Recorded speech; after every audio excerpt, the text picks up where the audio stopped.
माहुरगड येथील रेणुकादेवी मातेचे विरोधी पक्षनेते अंबादास दानवे यांनी घेतले दर्शन.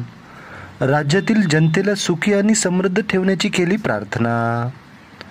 याबाबत सविस्तर वृत्त असे की आज शुक्रवार दिनांक 11 एप्रिल 2025 रोजी सकाळी 10 वाजताच्या दरम्यान महाराष्ट्र राज्याचे विधान परिषदेचे विरोधी पक्षनेते अंबादास दानवे यांनी नांदेड जिल्ह्यातील माहुरगड येथील रेणुकादेवी मातेचे आज रोजी सकाळी दर्शन घेतले आहे.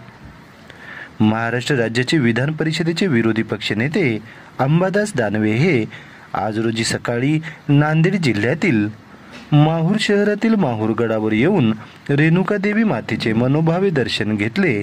सध्या नांदेड जिल्ह्यासह संपूर्ण महाराष्ट्रामध्ये अवकाळी पाऊस व गारपिटीने शेतकऱ्यांच्या शेतीमालाचे प्रचंड नुकसान होत असल्याचे पाहता विरोधी पक्षनेते अंबादास दानवे यांनी शक्ती आणि आराधनेची उपासक माता रेणुकादेवीची ओटी भरत विधिवत पूजा अर्चना करून राज्यातील जनतेला सुखी आणि समृद्ध ठेवण्यासाठी माहुरगड येथील रेणुकादेवी मातेला आज रोजी सकाळी 10 वाजताच्या दरम्यान प्रार्थना केली आहे.